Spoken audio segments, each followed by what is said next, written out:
January 2nd, 1967. Ubon Royal Thai Air Force Base.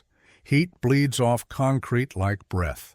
A row of F-4C Phantoms, ugly, promising, sit in revetments under sun-bleached netting while crew chiefs tug red intake plugs and pin flag-tagged safety pins into canvas pockets like rosaries. Call signs have been painted on greaseboard beside the squadron door. Ford, Rambler, Olds. A jamming pod hangs where bombs usually live, a cigarette pack full of mischief, tuned to sound on enemy scopes like the F-105 Thunder Chiefs the MiGs have learned to stalk. The ruse is as old as war. Wear the other unit's boots until the ambushers think dinner has arrived. Then swing with both hands. Taxi. The canopy rails flicker with hand waves and ritual gestures that look like luck, but are only discipline. Thumbs up, tug on the shoulder harness, salute to the cat-eyed crew chief. The takeoff roll hurls heat at the wing roots. Afterburners bite, and the world collapses into runway center line and a needle that climbs. Phantoms level off in sun above a lid of cloud. Radios pull tight as drumskin. For weeks, MiG-21s have been coming up under ground control, stabbing at bomb-laden Thuds and fleeing back through sandbelts. Today, the ground will be right. The targets will be wrong. Over Phuc Yen and Kep, the overcast is thick enough to make even brave men cautious. Good. A lid keeps the steam in. 12 minutes later, where the cloud thins and the light goes silver like new water, the VPAF's fish beds flare up, vectors precise as rulers, and run smack into Phantoms carrying the shape and the music of F-105s, but armed and waiting. First Sparrow off the rail decides it is having a day. Seeker coughs, guidance sulks, the old litany. But a Sidewinder takes a clean hot pipe, a MiG rolls, a wing snaps, the cloud swallows a falling silver coin. Then another, then another. 7 claimed in the debrief. Vietnamese records will later admit 5. Either way, half a squadron's worth so quickly, the scorekeeping feels indecent. No Phantoms lost. Operation BOLO works so neatly, the sky needs time to remember how to be dangerous again. You can tell a lot about an airplane by the nicknames its enemies give it and the jokes its friends tell. The Phantom carries both like medals and scars. Double Ugly, Old Smoky, Flying Brick, triumph of thrust over aerodynamics. Sailors roll the vowel in Rhino like a friendly insult. Air Force crews call it a lead sled until the burner's light and mass becomes a rumor. None of that matters at the merge. All of it matters in the way a hand reaches for the throttles. The J-79s cough a dark signature that enemy controllers can see with the naked eye, smoke trail like a finger on a chalkboard, and the jet silhouette is a dare to gravity. Anhedral tailplanes like a frown, big straight inlets with splitter plates shouldering the air aside, a nose big enough to house a radar that promises miracles and sometimes delivers riddles. Put that together with rules written in offices far from humidity and flak, and the first years over North Vietnam feel like a vice. Missiles, which were supposed to end dogfighting forever, do not behave as advertised. Early AIM-7 Sparrows leave rails like prayers and sometimes wander off like daydreams. Sidewinders go dumb at the worst moment or stare at the sun when they should be looking for heat. Reliability in the thick of rolling thunder is a number that makes colonels cough into their fists. Single-digit PK for Sparrows by several sober tallies. The AIM-9 better, then worse, then better again, depending which letter lives under its skin and whether the crew listened when someone from China Lake said, "within envelope," and meant it. Visual identification rules, necessary given allies, deception, and the fear of killing the wrong aluminum, collapse most, beyond visual range promises, into knife fights where doctrine has no foothold and the only geometry that matters is what a pilot can feel through a sweating glove. By 1968, the Navy will commission a report that reads like an autopsy scrubbed of bedside manner. The Air-to-Air Missile System Capability Review, Ault Report, in pilot's shorthand, itemizes every sin, out-of-envelope shots, fusing failures, seeker errors, poor maintenance, bad training, fairy tale expectations. Its cure is as unglamorous as truth. Better ranges, better debriefs, better syllabi, and a school dedicated to turning dogfighting is obsolete into a punchline. Within a year, in a clutch of trailers at Miramar, the Navy Fighter Weapons School begins to teach a generation of phantom crews how to make an ungainly hammer carve like a knife. The kill ratios will say, "Thank you later." But roll back a decade to see why this jet could survive a baptism that would have drowned a lesser idea. St. Louis, 1958. McDonnell's prototype lifts with a snubbed nose and a pair of engines that make its silhouette look like a bulldog deciding to sprint. The Navy wanted a fleet defender, something to claw bombers out of wet, dark miles from a carrier. What they got was a platform. Twins in back, big radar up front, 2 seats because night and weather and intercept geometry had crowded the human brain past single pilot capacity at sea, and pylons. So many pylons the airplane might as well have been a Christmas tree that invented the holiday. The Air Force will be convinced by law, by logic, by raw envy to take it too, and the same shape will stalk different wars under different paint, because when you build something with headroom, it becomes a language other people can learn to speak. 15 world records in the early years, speed, altitude, time to climb, aren't the story. They're the alibi. The story is that all that thrust left room for men to be wrong and live to correct it. Ask a REO what the cockpit sounded like when things were going right, and he'll talk about the rhythm, scan, sort, lock, watch the closure, talk your driver into the right piece of sky, break the lock when the aspect lies to you, reacquire before your stomach remembers it has opinions in the vertical. Ask a pilot what it felt like when things were going wrong and he'll tell you about knots. Free energy squandered in one ham-fist pull. The jet whispering, not kindly, that wing loading is not a metaphor. The way a fish bed can look like a coin in a fountain.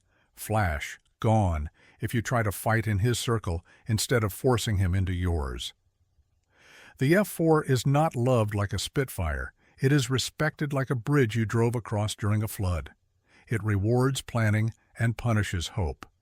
And yet, give it speed, keep it honest, and it will trade altitude for position with the ferocity of a bouncer explaining house rules.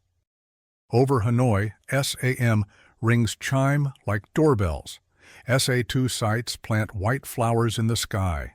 Iron flak scribbles around bridges and rail yards with an anger that has learned the habits of American strike packages. The Phantom's job, depending on week, wing, weather, is all of them.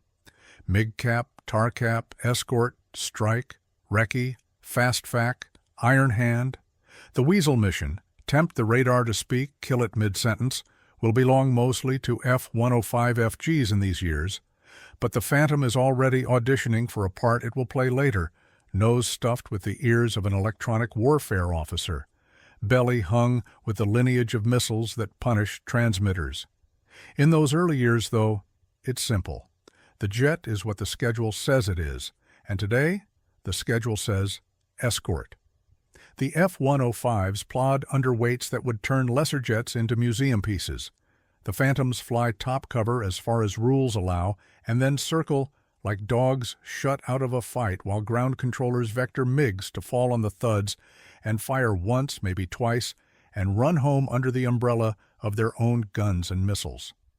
BOLO is revenge via choreography. Pretend to be the thing the enemy wants most. It works because the enemy is human and because the Phantom can pretend just long enough. A truth pilots learn and bureaucracies try to forget. Your first 10 combat missions are the ones most likely to kill you. Experience is a vaccine you can't inject in a classroom. The Navy tries anyway, in a good way. By 1969, Miramar's trailers are alive with a new grammar, 2-circle versus 1-circle fights. Radius and rate, instantaneous versus sustained turn, energy maneuverability charts where performance is drawn like weather maps. Out at Yuma, an instrumented range triangulates every lie a pilot tells himself and replays it after landing with the gentle cruelty of math. Ault's report becomes not a report, but a school, and the school becomes a culture.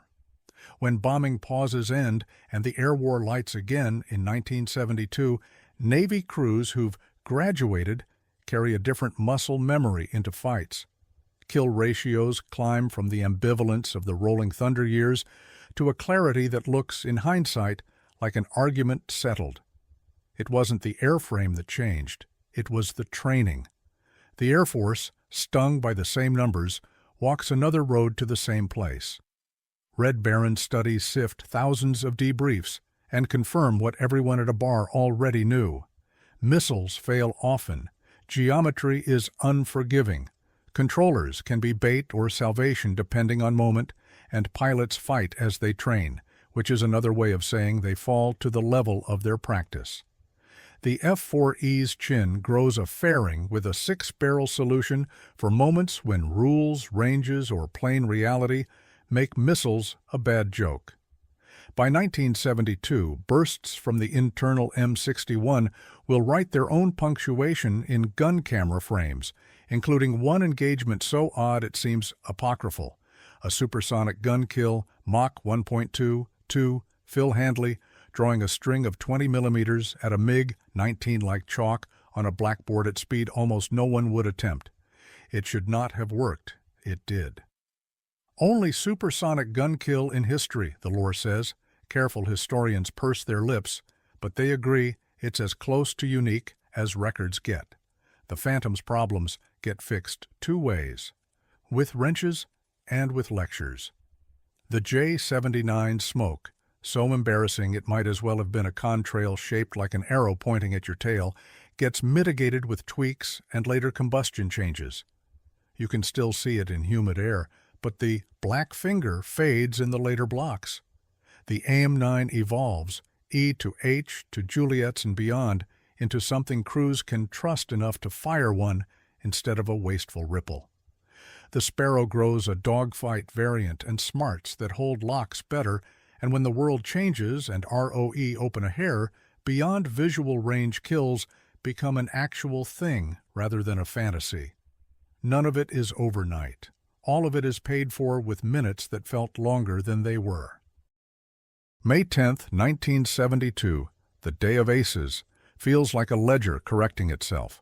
Over Haiphong, Navy crews from USS Constellation and Midway will tangle in stacked, messy fights with MiG-17 and MiG-21, and a pair out of VF-96, Randy Duke Cunningham up front, Willie Driscoll in back, will claw 3 kills in one sortie, come home on fumes and damage, and write a headline the Navy hadn't run since Korea. Historians will argue forever about who exactly was in the other cockpit on kill number 5. What matters here is the Phantom's part, a big fighter flown with small fighter discipline after 2 years of institutional repentance. By Linebacker's end, Navy kill ratios will stand in stark contrast to early war math. The airplane is the same, the people aren't. None of this is neat. On bad days, sparrows still fail as if cursed. On wet days, sidewinders look at clouds sparkle and lie. On bureaucratic days, a pilot watches a clear BVR solution rot into a merge because a piece of paper says, "See it first." On lucky days, a MiG-21 pops up exactly where a controller or a gut says it will. The lock is good, the aspect right, the closure kind, and Fox 1 is not a radio affectation but an engineering statement.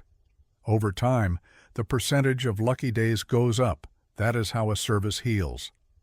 Back at Ubon, the day of the trap is celebrated with a quiet that only airmen recognize as joy. 7 hand-chopped MiG silhouettes chalked on a board by a door. Maintenance clapping each other on the shoulders without smiling too hard, because smiling gets noticed by gods with long memories. In the debrief, talk about specifics, pod settings, sparrow failures, sidewinder tones, weather gaps, drowns out the human urge to gloat. Olds, helmet on his knee, voice like gravel that had opinions, thanks luck without saying the word, thanks intel without implying omniscience, thanks maintenance by name because he knows exactly which sergeant's hand on which connector kept one of his sparrows from being just another heavy thing dropped over the Gulf. Then he draws a line between push and intercept on the board as if he's signing it.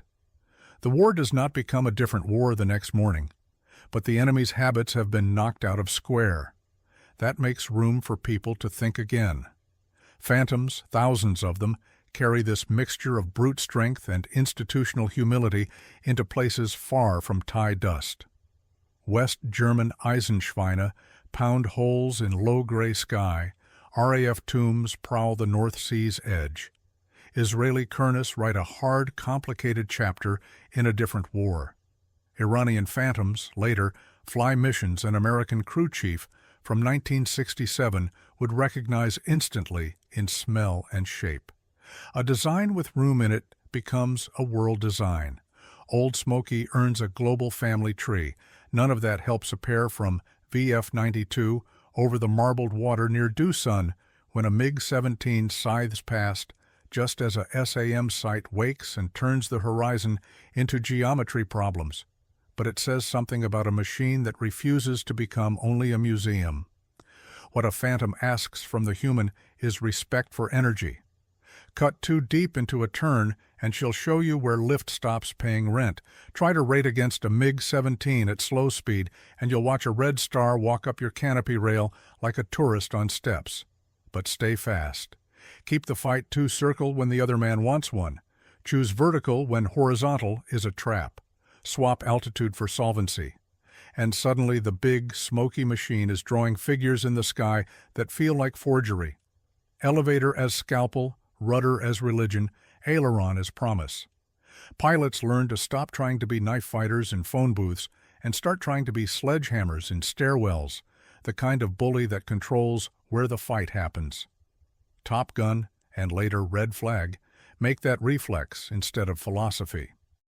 There are fights that become stories told in many rooms with different lamps.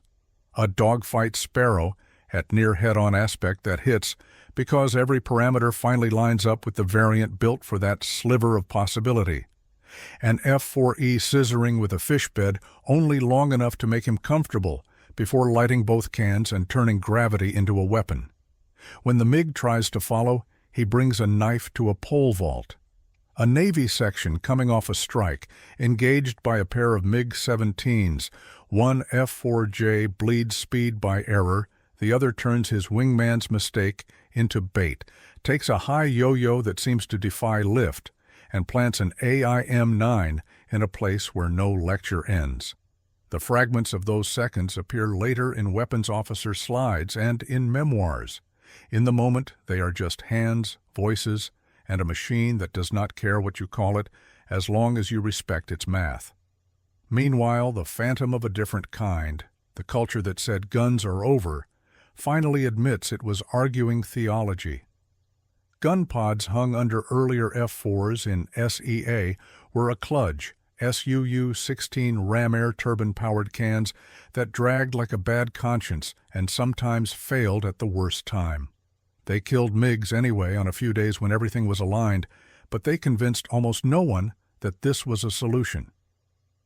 The F-4E's built-in Vulcan made the argument honest.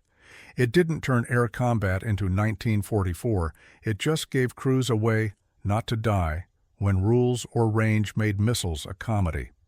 It also forced pilots to teach themselves again the discipline of the pipper, the procession, the lead, the ballast of bullets in time. Phantom drivers who were kids on Sabre stories suddenly had to grow up in the math of a 6-barrel hose that punishes wishful thinking. Across the fence, controllers in Hanoi talk about the day their scope looked like F-105s and delivered something else. Reports from the VPF remember Operation BOLO as a humiliation with context, weather, surprise, the enemy's deceit, and as a pivot after which the skies felt uncertain. 4 days later, an imitation RF-4 trick, shoots down 2 more MiG-21s, and the embarrassment has legs. MiG activity slows. Not forever. Long enough. That is the thing about a good trap. It costs the enemy time, and time is what strike packages buy in blood. What the numbers finally say by the end of the war depends on which service's ledger you read and how you define a period. But the shape of the line is clear. Early war kill ratios that make Korea's veterans shake their heads.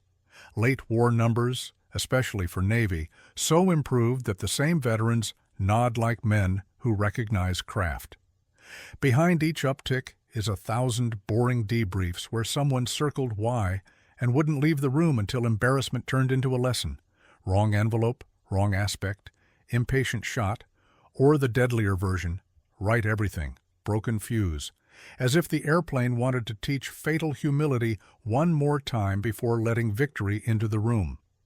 On a carrier at night, none of this matters if the jet can't come aboard. The Phantom is not gentle in the groove, it is stable, which is the point. The LSO's paddles turn to meatball calls that are half prayer, half instruction. The driver in front listens with a part of his brain that is not allowed to speak, while the RIO calls airspeeds and fuel like a metronome. Hook, wire, decel, nose wheel, the deck crew blooms around the machine like a coral reef. The things the jet does in combat are glamorous. The thing it does best at sea is dependable. Sailors will miss the sound of its engines more than its silhouette. Sound is trust. When the war tilts quiet, the Phantom refuses retirement. The Air Force rips the gun back out of some E models, stuffs the noses with APR-38/47 wizardry, and christens the F-4G Wild Weasel V, the jet that will lead strike packages through SAM rings in another war on another continent, making sure that the younger, cleaner, more agile fighters do not get martyred in the first hour. In Desert Storm, F-4Gs, the same loud, smoky shape with a different brain, turn transmitter hunting into a vocation. The old fighter becomes a shepherd. The flock lives because it goes first. But the Phantom story that matters here is the earlier one, over the north, when missiles were petulant, rules were strict, weather was a foe, and learning was the only fuel that didn't run out. Ask a crew chief what he remembers, and he will say hydraulic fluid, and smoke, and weight. Ask a pilot, and he will say energy and discipline, and if he's honest, luck. Ask a RIO, and he will say workload, because behind the pilot's decisions, there was always a green cave full of sweeps and returns and noise, and the man in back made sense of it, while G pinned him into a chair he could not afford to notice. The stories line up like rivets. Together, they spell a word the jet earned the hard way. Enough. Back to the day of the ruse one last time, because those minutes tell the larger tale in miniature. The MiG-21s were brave enough to climb through a lid and hunt. They were obedient enough to believe their controllers when the scope sang F-105. They were unlucky enough to meet sparrows that listened and sidewinders that didn't lie, flown by crews who'd spent long months being humbled and were ready to make the air pay them back. Human, human, human. The Phantom is the constant, the thug with manners. It does not forgive stupidity, but it makes courage count.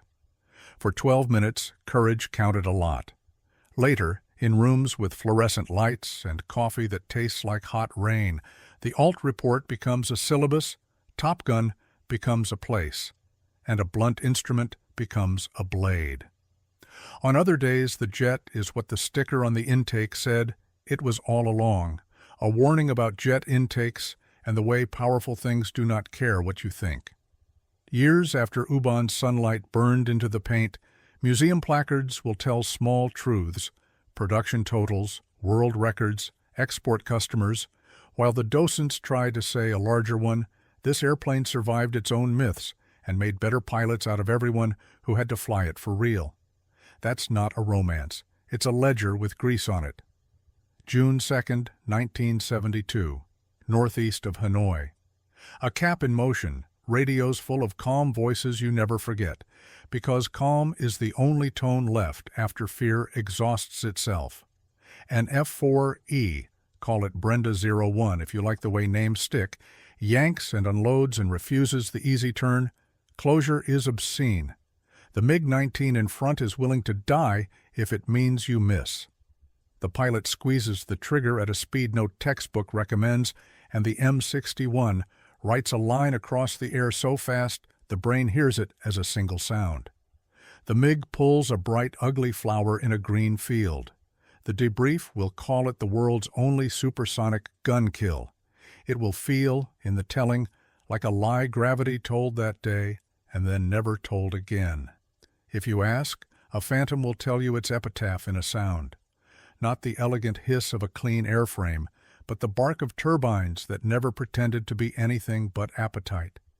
It saved airplanes that came after it by teaching services the price of believing brochures. It broke enemies by being where they expected the weak instead of the strong. It condemned pilots who were sloppy and raised those who were disciplined. It looks like a dare carved into sky. That's fitting, because the whole point of the machine was to dare gravity, doctrine, and habit, and win enough to fly again tomorrow. January 2nd, 1967. Back to Ubon at dusk, the light the color of burned honey, phantoms returning with paint scuffed, and exhausts a little whiter than yesterday. On the chalkboard, 7 little silhouettes, and the word that matters most in any war fought by schedules: next. A trap, a lesson, a ledger, an airplane that looked like a joke and became a curriculum. The crews step down, the maintainers step up, and the sky, having been fooled once, learns respect. That's the story. The rest is just the echo made by a pair of afterburners and a shape too blunt to be beautiful that stayed in the fight until the fight learned its name. January 3rd, 1967, Ubon Royal Thai Air Force Base. Same heat, same concrete, same raw, metallic smell that lives in the shade of jet intakes. Crews who slept in boots wake to the rumor that yesterday's trick worked so well that even the skeptics speak softer today. The greaseboard outside operations has fresh chalk scars: Ford, Rambler, Olds. Someone has drawn 7 tiny delta wing silhouettes in the margin and then erased them, the way the superstitious erase their own good luck. Inside, checklists rattle like prayer beads in hard hands. They all know the truth Old said without saying: tricks don't fix a war. Tricks buy you days. Days are what strike packages burn. January 4th, 1967. Phuc Yen weather still lies. A lid of white makes a second world where you fly only by instruments and nerve. When the cloud thins, it thins in all the wrong places. Everyone climbs anyway because there are only 2 speeds to this work: all the way and too late. The MiG-21s still come, careful now, less sure. They lift through the lid like knives through cloth, peek, cut, slide back into protection. This time the phantoms don't wear another airplane's clothes. They wear themselves, smoke, bulk, the hot impatience of 2 J-79s, and the fight looks honest. For the first minute, it is only geometry. Who has energy? Who is borrowing it? Who is lying to himself about corner speed? A sparrow leaves in the kind of head-on aspect that the new dogfight variant was supposed to survive. It does. Somewhere below, a radar van goes quiet for a minute that seems longer than it is. Splash, a calm voice says, and means a falling thing you can't see. Then the quiet goes away.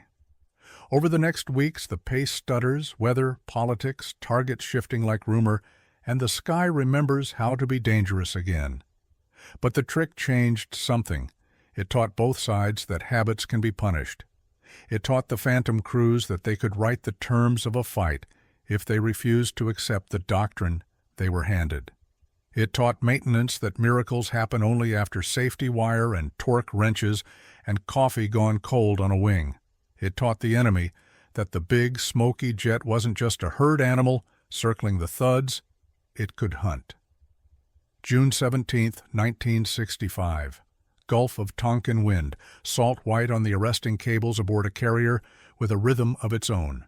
Before Olds, before Ubon, before the ruse, there had been the first kill that promised things the world wasn't ready to deliver. 2 Navy F-4Bs out of VF-21, Midway's birds, meet MiG-17 and write the war's first confirmed American air-to-air victories in the logbook with missiles that, for once, decided to do their job. The Phantom, so new it still smelled like factory wax in places, did what the brochures said. Radar, tone, launch, smoke trail, result. Days later, other crews would learn that nothing is ever that neat twice in a row, but on this date, over this water, the future briefly looked obedient. April 9, 1965. A different Phantom, another carrier, a different kill that never quite sits comfortably in the official tally because victory and loss share the same minute. A MiG goes down.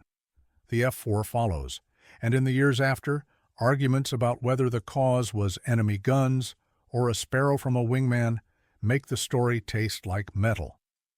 The point the airplane is making in both episodes is the same. This is going to be harder than you think and more complicated, and it will eat your certainty first. San Diego, light under the Miramar sun, the kind of glare that makes desert camouflage share jokes with the sky. Trailers that smell like hot plywood, coffee, and ambition. A new syllabus that starts not with swagger, but with confession. Missiles miss. Pilots pull too hard. Radar lies when asked the wrong question. Geometry is a god that kills worshippers who mispronounce its name. The Ault Report, bound in the bureaucrat's dull gray, has been turned into a living thing. An instructor draws 2 circles on a whiteboard and insists this is not art. It is survival. The endless dance between radius and rate. Someone else pins up an energy maneuverability chart that looks like weather, but is really a map of what pride will cost you at different altitudes. The school is small, temporary, underfunded, and exactly what a service does when it decides to eat its own mistakes before the enemy does. The airplanes that come through, F-4Bs, then GS, leave with crews who think differently. They have learned to hear the jet's weight as a sentence they can punctuate 3 different ways. Comma, if you plan correctly. Period, if you insist on fighting the other man's fight. Exclamation point, if you cheat gravity with the vertical and give the missiles an aspect they actually understand. By 1972, the ledger will show what trailers and honesty can buy. Yuma, late 1969. The range is wired like an X-ray machine. Every mistake becomes a hard line on a screen, and then a polite argument in a debrief that lasts longer than the sortie. Pilots who used to say, "felt good," learn to say, "I was slow," and then prove it with numbers. They watch their own defeat from 3 angles and make a religion out of not lying to themselves. Missile launch envelopes aren't poetry anymore. They're boxes you either inhabit or die near. Heat seekers get names and letters, E, then J, and personalities. The AIM-9J is fickle, but fitter than its older cousins. The AIM-7E-2, the dogfight Sparrow, has a name that oversells it, and a PK that humbles anyone who believed an acronym could undo physics. The fix is not in the missile, it is in the trigger discipline and the geometry that gives the seeker a fair fight. The fix is also in maintenance, who learn that a clean connector is worth more than a briefing slide, and in operations, who learn not to ask for miracles at altitudes that make radar guidance a suggestion rather than law. July 26, 1972. Somewhere over the north, a voice gets added to the others on the radio net and changes the way silence feels. TEABALL comes alive, a signal's intelligence-driven control that weaves together pieces of the enemy's plan in near real time and whispers them into cockpits through ground control, intercept channels, and airborne relays that crews already trust. It is a quiet revolution, no banners, just better timing. A phantom in the stack doesn't need a miracle. It needs 30 seconds of warning and an honest vector. When the system works, losses fall and kills rise. It is not magic. It is respect for information moving faster than habit. June 2nd, 1972. North of Hanoi, the air is thick and alive with things you do not want to meet at slow speed. Brenda 01 is an F-4E hard-wing internal gun, heavy with the kind of confidence that only comes from a few dozen scares survived intact. Down low where mistakes go to find company, a MiG-19 crosses at an angle that says no to missiles, and maybe to audacity. The Phantom is supersonic. The pilot squeezes. The M61 writes an impossible sentence on air, moving faster than most people will ever see. The MiG opens like a red flower in green country. In debrief, numbers are pulled like teeth.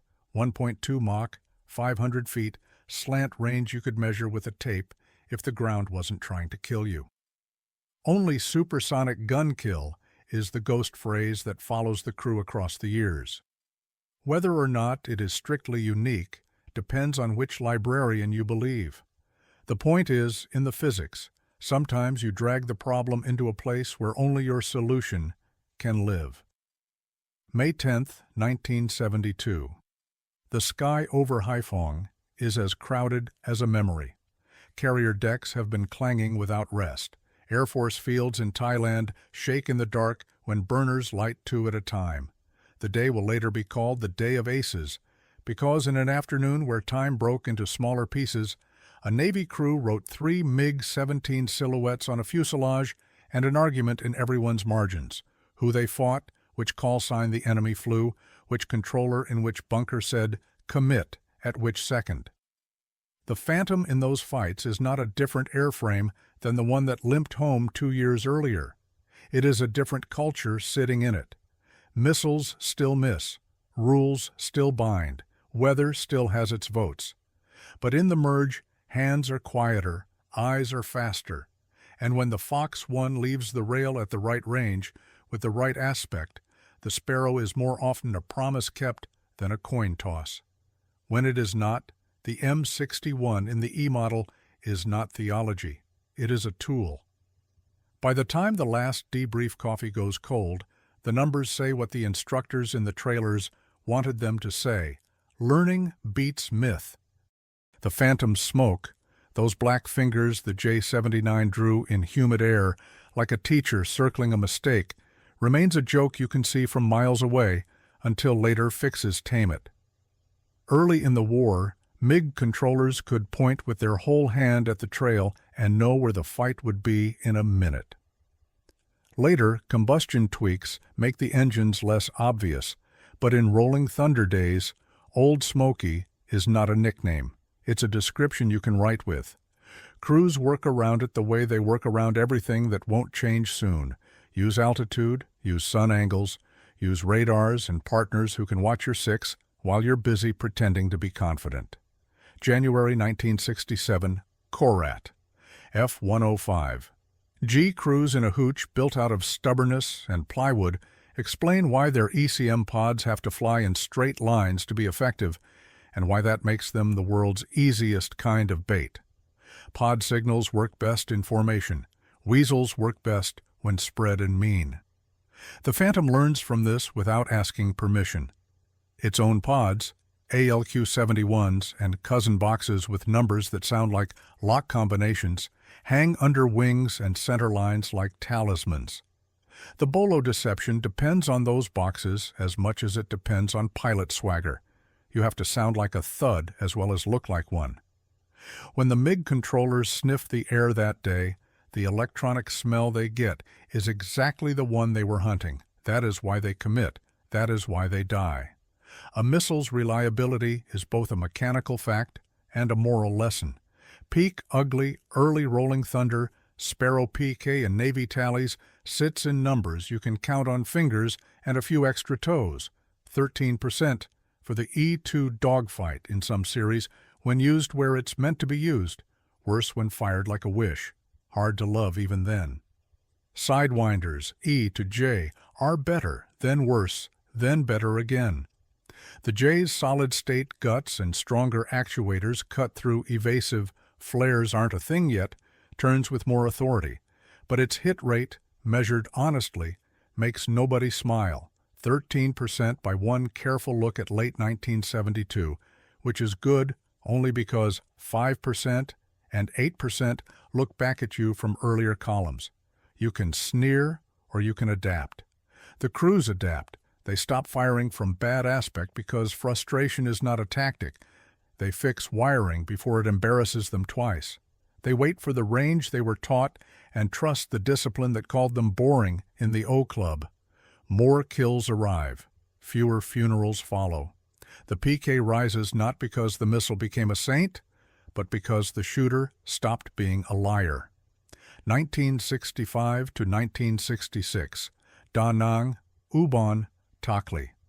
The Air Force learned some of these lessons in a different accent and at a different pace. Red Baron study teams sit with yellow pads and stack thousands of engagements until the paper smells like rain. They conclude the obvious and the indicting. Pilots take bad shots under stress.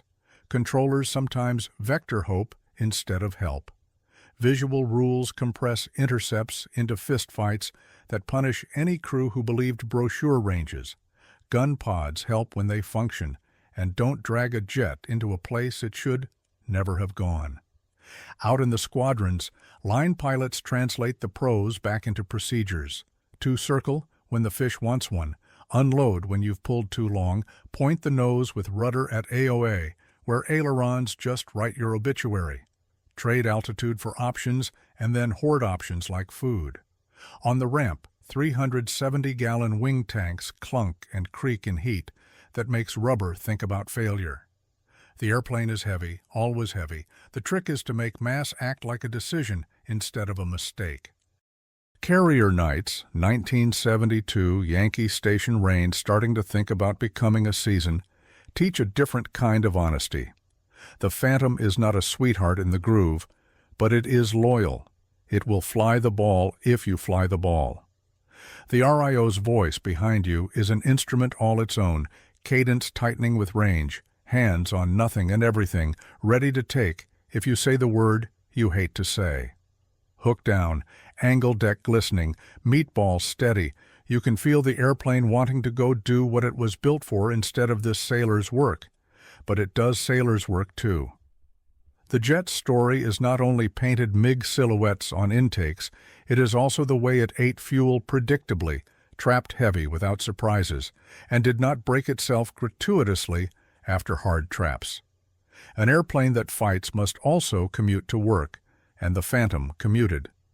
Pocket money, May, 1972. Haiphong's mouth filled with metal that wasn't bombs but mines, an operation that looked like linear algebra painted on seawater. The Phantoms cover the A6s and A7s, while big gray ships just off the horizon grow taller on emotion. MiGs venture only near enough to be counted. Everyone knows that in this sort of mission, the first emotion is boredom and the second is terror. The mining works, the port clenches, the war changes flavor. The F-4 will not get a line in most summaries for that day beyond fighter cover. But fighter cover is a phrase that hides a lot of work. You draw circles in the air in places that make the enemy think twice. That is value. 1970 to 1971, the Phantom's shapes multiply. B to J on the deck, C to D inland, E with chin bulge, gun and DMS under that, a brain that draws ranges and cues like a helpful ghost. The RF-4C without guns or missiles, a set of cameras where bravado should be, slides through flak corridors to photograph someone else's morning. They come back with film canisters that smell like hot plastic and the kind of truth that can argue with a colonel in the morning meeting. Someone always mutters, "Those guys are crazy." It is not crazy. It is a different version of courage that doesn't get silhouettes on the nose and still bleeds. 1973 ends the formal game in Southeast Asia, but the airplane refuses to leave the syllabus of history. West German Phantoms roar under low clouds and tuck into alert shelters that smell like diesel. RAF Tombs prowl the North Sea with attitudes inherited from Spitfires and patience learned from carriers.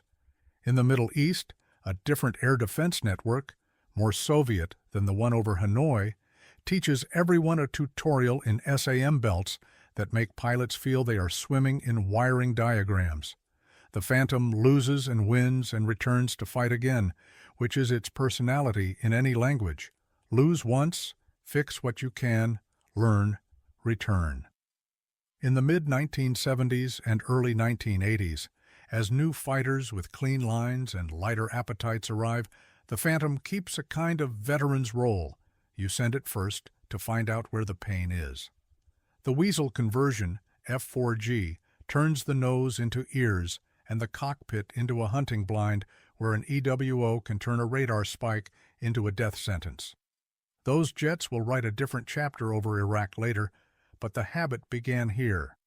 Put the old bruiser in the doorway, let the kids come in behind him to do the glittering work. Back to small rooms where the important things actually happen. A maintenance shop at Ubon in late '66.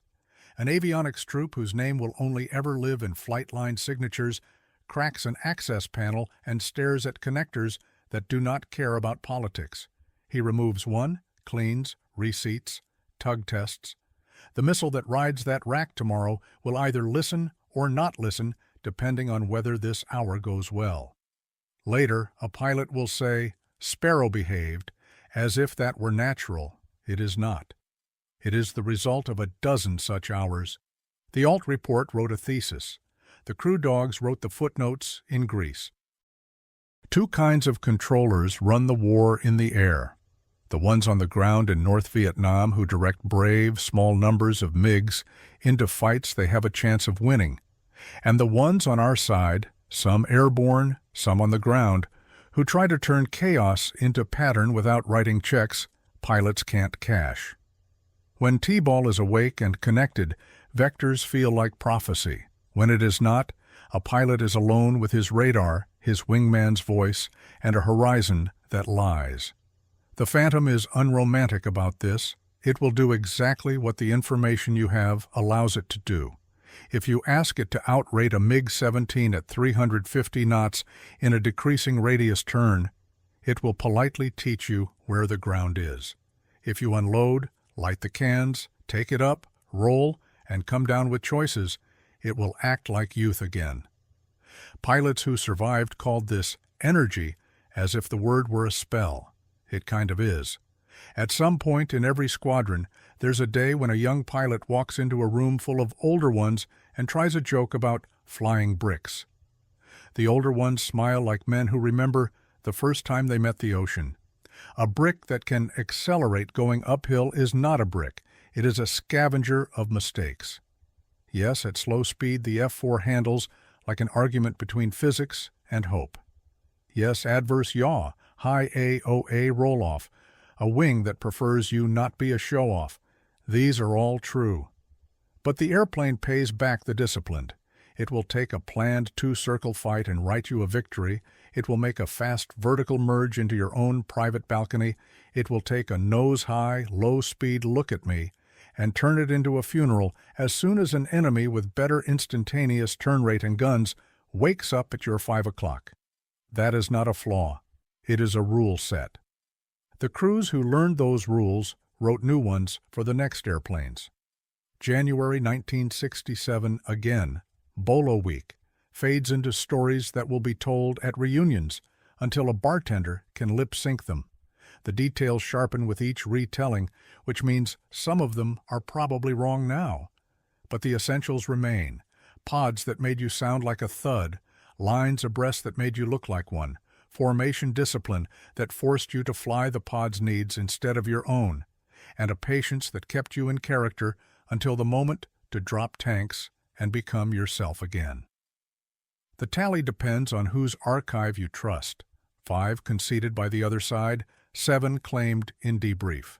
But even the enemy's careful numbers admit that something important broke that day, the assumption that the fight would always be theirs to start and stop. June 10, 1972. Another day, another knot. Mission order publishes with targets that make crew chiefs whistle between teeth. Rules are briefed and rebriefed. The stick is heavy with annexes, ROE paragraphs that begin with "except when" and end with "do not fire unless." A flight finds itself with closure and aspect perfect for what spam filters would later call BVR. The radar behaves. The RIO calls numbers that could be a song. The pilot asks the only question that matters. Declare? The controller cannot. Someone's transponder is the wrong kind of polite. Minutes later, the merge happens anyway, and nobody has to declare anything. It is not that see first, shoot first doesn't work. It is that see in this war means trust a chain that sometimes breaks under its own weight. By late 1972, the chain is stronger, but it is still a chain. People inside it learn to make space for doubt without letting doubt fly their airplane. Behind all this, paperwork with teeth. The Red Baron reports slide across desks like court transcripts. They say out loud what pilots say in bars after the second beer. Most kills begin with surprise. Most losses begin with it too. The report tallies how often the victor saw first from an advantageous position, how often the loser never knew what killed him. It also skewers friendly myths. Our missiles do not make prayer obsolete. Our radars are not oracles. Our training was not enough. Our debriefs were sloppy. It credits the enemy. Small numbers, good control, willingness to disengage if the geometry is bad, eagerness to re-engage when it isn't. The value of such truth is not moral. It is practical. The next syllabus is built out of it. Fuel. No one writes odes to fuel, but the Phantom does not fly on poetry. North of the Black River, drag and fear turn into minutes at mill power and into seconds if you panic with burners when you should not. Wing tanks, 370s, claw at the airstream like wet coats. Drop them too soon, and the recovery crew chief counts your name in a voice that suggests you are a child. Keep them too long, and you arrive at the merge with the mass of a truck. Ejecting tanks in BOLO, the sound in the cockpit has the punctuation of ambition. Resist the tumble. Light both J-79s, roll with your knees, make the first turn count before the enemy knows you've stopped pretending to be someone else. Everyone who came home from those fights remembers the clunk of the shackles releasing and the way the jet shrugged in relief, a big animal stretching before the sprint. The gun. A pod slung under the belly, that SUU-16 with its ram air turbine whining like an insult, was a stopgap and everyone knew it. Drag, vibration, and a habit of choosing the worst time to quit. It still killed airplanes on some days because even a bad tool is good in a craftsman's hands. The F-4's internal M61 made the weapon part of the airplane's thinking instead of a noisy afterthought. It did not turn fights back into 1944. It simply meant there was a last resort that was not "wish the missile had worked." In rooms where later gun kills get narrated, the adjective most often used is not glorious, but necessary. An F-4J with no gun kills via missiles and positioning, an F-4E with a gun makes different tactical choices sooner and scares different enemies in different ways. Neither is categorically better. They are variations on the same problem. Make the other man run out of options before you do. You can tell when a jet becomes a nation's property instead of one service's toy. The nicknames multiply in other languages. Eisenschwein in German, iron pig, meant affectionate contempt. Tomb in RAF slang wrapped a joke inside a shrug. Kernis in Hebrew, sledgehammer, was not a metaphor. It was an employment guide. The airplane does not change. The stories do. Under all of them is the same instruction. Do not loiter at slow speed near a man with guns and better radius. Do not ask the sparrow to do miracles at low altitude and bad aspect. Do not turn your back on a fish bed just because you are big. Do not forget vertical. Fly the schedule. trust your wingman's voice. Believe what the radar says only after it has told you the truth twice. All of this becomes culture. Culture becomes survival. August 1972. The weather loses patience and becomes a season again. SAM belts thicken like old scar tissue around Hanoi's bones. Phantoms feed Shrike shooters with coordinates and escort the thuds and intruders who do the cutting. In debriefs, the phrase SA-2 launch, break right, is so common it might as well be a metronome. Against fighters, the F-4's job is almost back to where it began. Deny the ambush. You are a door, not a dagger today, but doors can be slammed. MiGs fall when they are pushed into bad timing. If this sounds unromantic, it is because unromantic is how most days go when the enemy is smart and your airplane is honest. There are still days that read like movies. An F-4D, radar behaving, makes a head-on sparrow work at an angle nobody boasted about in 1966. A pair of F-4Js, Top Gun graduates both, coordinate like dancers, one forcing a one-circle fight and bleeding the enemy's options, the other trading altitude for a gun solution that looks too tidy to be real. A MiG-21, surprised once, decides to disengage, dives for weather, and runs directly into another cap that wasn't supposed to be there according to the old playbook. TEABALL had whispered an hour earlier and the schedule moved. That is not luck. That is information being used. Every now and then, a flyer who was very young in 1965 finds himself instructing a flyer who was a child that year. He says, "Don't rate fight a 17 down low, keep it fast and take it vertical," and hears himself quoting men who doubted missiles in the first place. He says, "Listen to your guy in the back," and means it not as humility theater, but as survival. The RIO or WSO has half the sky you cannot see and half the brain you cannot spare. He says, don't trust the first tone about sidewinders, because he has watched more than one seeker look at sun sparkles and call them targets. He says, if T-ball is up, believe it, but don't marry it, because information that helps can also make you lazy. The Phantom, sweating on the ramp behind him, says nothing and leaks a little hydraulic fluid on sun-baked concrete. January 1967. Again, only this time in the ready room at Ubon, after maintenance has cooled the jets with the patience of men who know aluminum has moods. Old stands at a board and does the thing leaders do when they know rhetoric will get in the way. He tells people exactly what they did and why it worked and what it cost.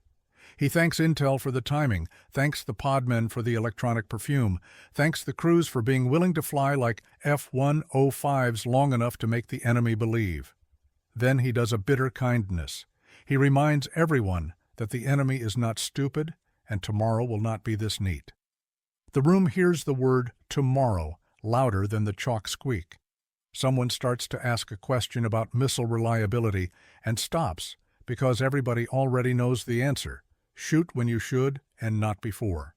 Maintenance will do what it can with what it has.